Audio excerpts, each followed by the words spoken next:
A landmark law in Australia that could enforce some of the world's toughest controls on social media and set a benchmark for other countries. Users younger than 16 will soon be banned from platforms including Instagram and TikTok after lawmakers overwhelmingly approved the bill. Prime Minister Anthony Albanese, who is eyeing an election early next year, says the legislation is needed to protect young people from the harms of social media. Platforms now have a social responsibility to ensure the safety of our kids is a priority for them. We're making sure that mums and dads can have that different conversation today and in future days. We've got your back is our message to Australian parents. Under the new law, tech giants must take steps to stop minors from having accounts or face fines of up to $33 million. And the ban is expected to also include Facebook, Snapchat, Reddit, and X, but that list could expand. Gaming and messaging platforms are exempt, as well as sites that can be accessed without an account. Now, this means YouTube is likely to be spared. So how will the ban work? Well, the government says it will rely on some form of age verification technology to implement the restrictions. A trial of methods to enforce them will start in January. Well, the platforms will have 1 year to work out how they can implement the controls before penalties are enforced. These firms have described the new rules as vague, problematic, and rushed. Well, Facebook and Instagram owner Meta expressed concerns over the process. It said lawmakers failed to properly consider the evidence, including what the industry already does to ensure age-appropriate experiences. The critics warn the ban could end up pushing young people to less regulated parts of the internet. With such a clear-cut ban, I believe that it will only create a generation of young people who will be more technologically literate in bypassing these walls and things that will be used to deter young people from using it by using fake ages and fake identification, and won't achieve the desired effects.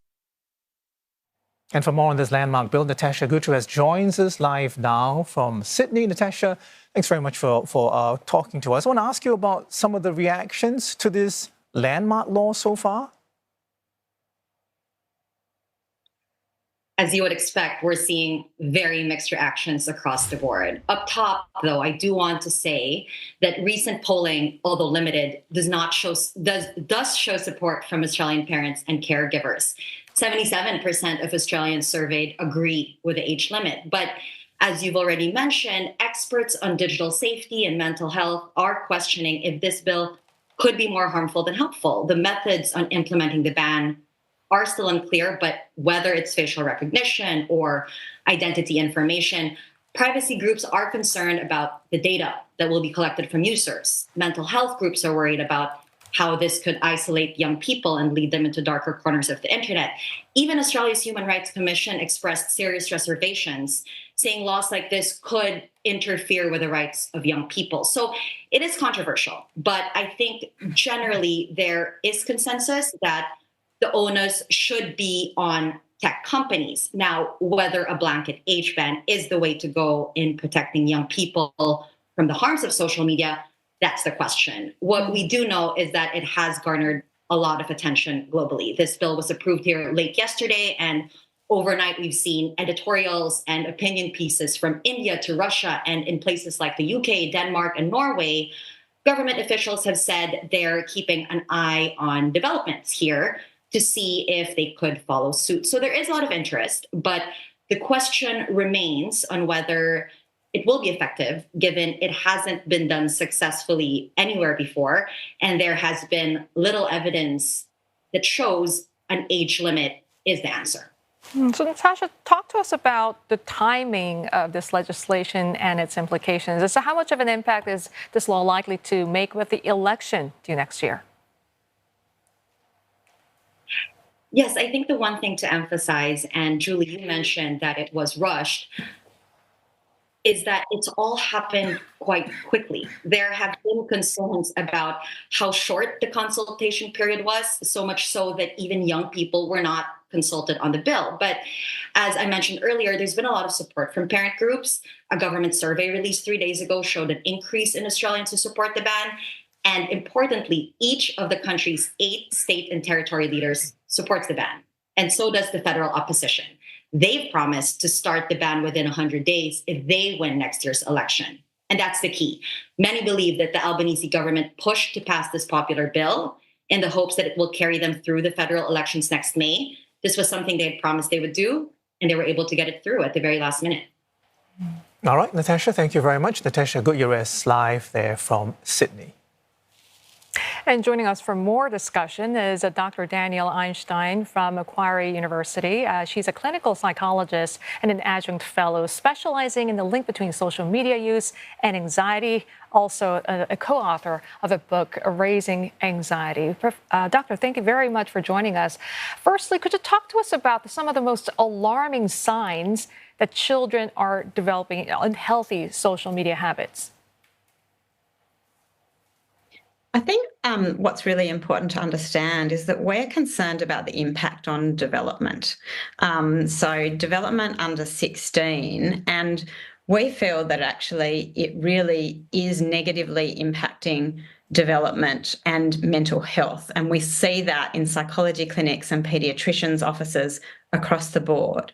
But for parents every day, what they can be looking at is your child able to look up and pay attention to people when they're with them in their everyday events, having lunch, having dinner, out and about, or are they glued to their phone and not participating in normal conversations? Are they losing their social skills? Are they happy to show you how long they're spending on social media and to look at it for themselves and keep a bit of a check on it? Are they holding up other responsibilities in their life, helping at home or keeping up with schoolwork? And also, are they willing still to go to school? Because we're having problems with that in Australia as well. Dr. Einstein, I believe it's hard to fault the underlying rationale for this bill. I mean, social media firms taking steps to identify and remove underage users from their platforms sounds like a very good idea. But it also, at the same time, Dr. Einstein, sounds a little bit like parents, forcibly removing mobile phones from their kids under 16, which we know rarely ever works. So, I mean, I'm trying to figure out, how is this going to be different? And do you support this bill? So this bill is part of a raft of changes we're hoping to have in Australia to manage what's going on in our communities, because we've got major problems at our schools. So our teachers are saying that they're having to spend more and more time and resources managing the bullying that's come as a result of social media use, which is out of school time. And parents are saying that they're having times where children are actually even being aggressive at home when they want them to make changes. So, and we're seeing in the clinic, like as a clinical psychologist, when someone comes to me, the moment that I look at their screen use and their social media use and they understand the impact of it on them, if they want to get better and they make a change, they get better. So the benefits are actually not in the ban itself. The benefits are in part in the educational piece that's going to come. One thing we've seen is that when you do school-wide education, it doesn't make a change to the way people use their social media, because the drivers to stay connected via social media are just too strong. The lift that you get when you're being validated, all the likes that people get, they come through feeling really worried and concerned about what's about to come next and what do people think of me, especially at that early school, high school age, where it's so important to fit in and where you worry about whether people like you or not and how you look, and you're not yet secure in that. So what we think the benefits are is that there'll be at least 60% of parents, if not more, who are happy and feel safe to say, you're not allowed social media, and they know that their children will not miss out, because there'll be another 59% or 60% of parents that have given the same message. So we're making it easier for parents to parent, because at the moment what we're seeing is that parents actually can't parent, and social media has been given to children who are younger and younger and who are wanting to spend more and more time on it, and it's actually a problem for development. We're talking about social media ban here, Doctor, but if the primary concern is children's safety, some argue that the ban should be extended to, I don't know, covering messaging services or online games as well. I mean, what's your take on this approach? Well, we're still in the early days, so no initial reform is going to be perfect. We want to keep working and evaluating. Like, it's really important to understand social media has come in very, very quickly, and it's advanced in its algorithms and its ability to hold attention. So what we need to do is put in change and then see how that goes, and we can tinker and change it, and we can work with those social media platforms in good faith that they want our children to be healthy and that they do care about us having a healthy community, a healthy culture, and working with us to make changes. But unfortunately, we do need that regulation as a first start. And we hope to see, just like with our school phone bans, where we saw less bullying at school, better academic results for kids, especially girls who are from more disadvantaged families. And we've actually seen a decline in mental health care needs when those phone bans are put in properly in schools. So I think it's going to be like the phone ban, where there are a lot of people saying, oh, it was going to cause problems. But once it was in place, we've actually seen improvements. So I'm looking forward to seeing what we find. And are you as comfortable, Dr. Einstein, about the increased privacy protections as well? Media platforms obviously are not, but they would say that. I mean, because now, as I understand it, you cannot compel users to provide documents like driver's licenses or use any government-issued digital identification. They say the technology is not ready. I mean, is that really a side issue for you?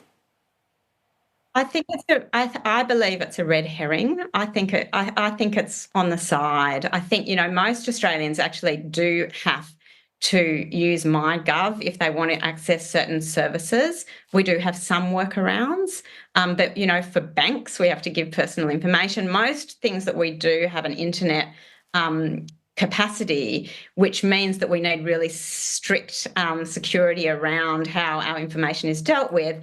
And we manage to overcome that when it's important to us, like with money, with finances.